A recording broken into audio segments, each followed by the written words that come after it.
is an amazing place, Gary. I'm excited to see what we're gonna do here today. Well, I'll let you in on a secret. I've never actually been here before. Nice. Julie, my wife, she arranged all this, and this is a venue in Orlando that we've never shot at. So all of this stuff, we're gonna kind of learn how to shoot this together. But Nice. you couldn't ask for a nicer day and a cooler place. We've got a lot of great stuff. You've got great trees with moss, a beautiful old plantation home with, you got open shade, you got great bright sunlight, you got a little chapel over there that looks like it's about 300 years old. I mean, it's all, you can't go wrong. So for those of us who mostly shoot weddings at like VFWs and stuff like that, this is a little bit of a cheat. But I mean, this is a real wedding venue in our town, and it's, I'm pretty impressed with it. But Yeah, so I know Julie's inside getting us organized and getting our bride ready. yes, my amazing doer. Well, I'm excited. So where do we want to start? I think the first thing I want to do is, well, you can see this is all I take to a wedding. I'm carrying it all right now, but I always take an assistant, and there are a couple of reasons I do that. One is because I'm a diva and I like people to hand me stuff. I don't like to carry things. The other is that it sets a tone with your client, especially the ones that you haven't met before, that if you walk in carrying a bunch of stuff and sweating and huffing and puffing, you're going to get treated like the help more than likely. If you go, you can pay somebody $50 just to carry your bags, or for free, most people will just to learn from you sometimes will do it, or just if you've got a good friend. It puts you up like 5 notches to strangers. They see you're not the one carrying stuff, and you get a lot more cooperation from people. It's amazing. It's psychological ploy, but it really seems kind of like, yeah, I don't carry my own bags because I'm not that guy. But that makes perfect sense. It works.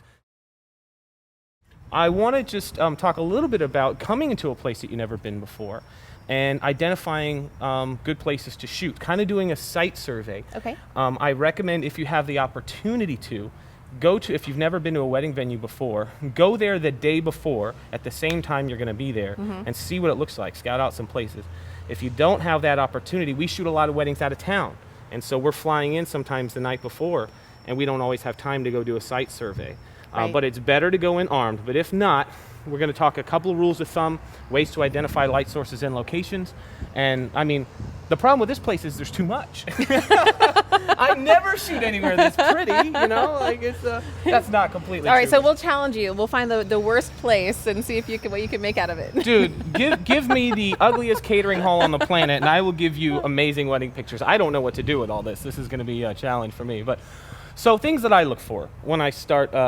The first thing I'm going to look for is obviously light. My number one rule for any photo, no matter if you're at the most beautiful place in the world or at a really kind of smaller, less attractive place, is light first, background second.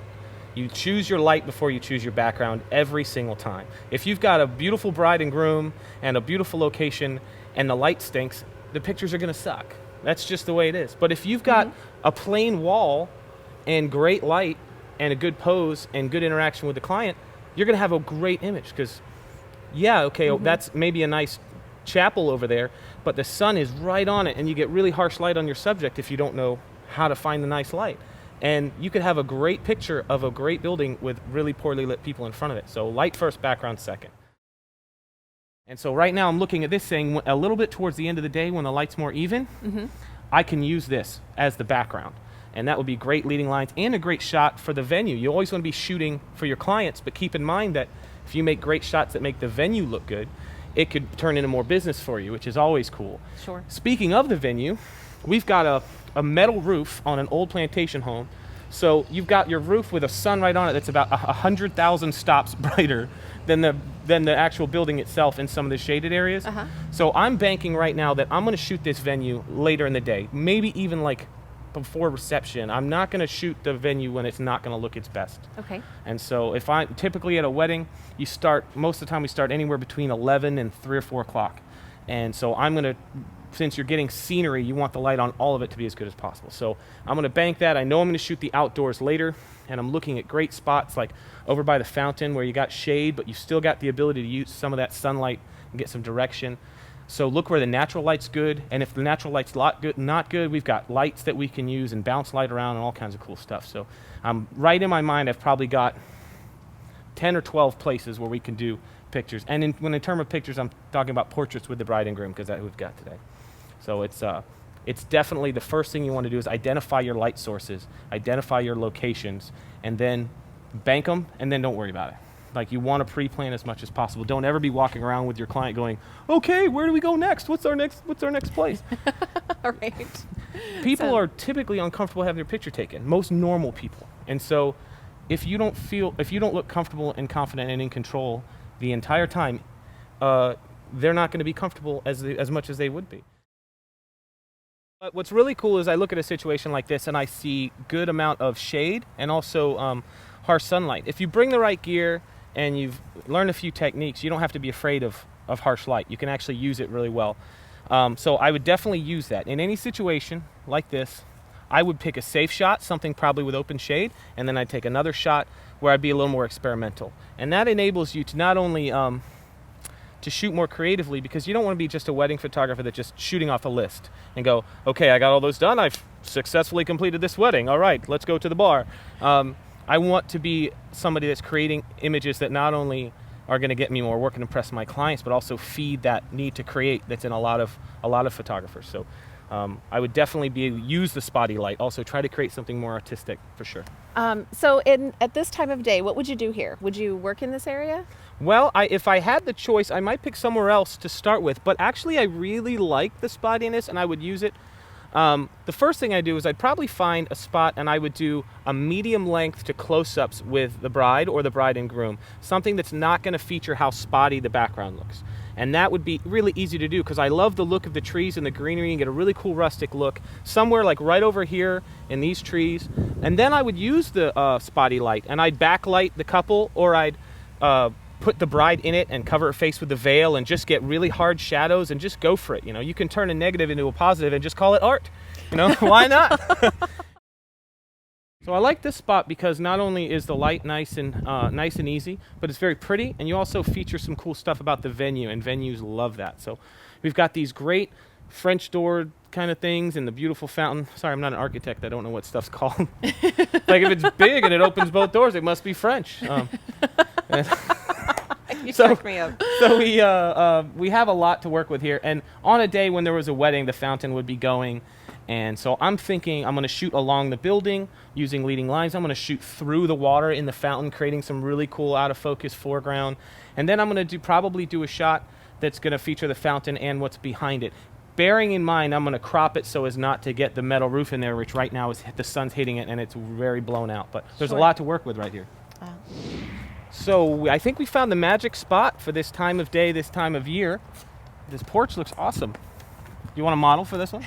Yeah, right. That'd be great. I think that one point that I want to make is that when you're obviously your light's going to change throughout the day. So if your spot looks good right now, it's probably not going to look good in 3 hours if you're outside. If it looks bad right now, it's going to get better later on usually. So this porch, the sun is behind the front of the manor house here. And so we've got this beautiful open flat light, beautiful colors to work with, yellow and blue. I love the contrast to the colors, the brick steps.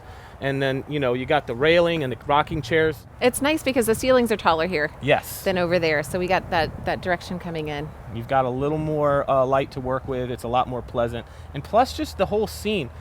Eventually you're going to get tired of just doing close-up of the couples because the background's ugly, and you got to incorporate some of the venue. Choose light first always, but if you can have light and background, that's awesome. So we can do on the steps, on the porch, in the rocking chair, shooting down the rail. Like, there's a ton that you can do here. I love this spot. How about this spot? This is a pretty nice spot. Great. I love these trees. We get a lot of this beautiful Spanish moss here in the south, and this is one of these locations. I'm going to file this under shoot a little bit later because I want the whole scene. You've got the lake, and you've got the giant turtle, and you've got the tree, and you got the grass. You got a lot working here, and this isn't a scene where I would just want to come and do medium shots. This is where, in every wedding shoot, we call it a double truck, which is like a magazine term for a photo that takes up 2 whole pages. And so when we make the album, I'm always keeping in my mind, I want 2 or 3 double truck images. And when the light's right, when I can balance the exposure underneath the tree and in the sky and get everything in one shot, add a little flash, boom, this is going to be one of my double trucks right here. This is going to be an epic shot that we're going to be able to design into the album. I'm always thinking of the finished product. So I'm going to file this for later, and this is definitely going to be one of my favorites today.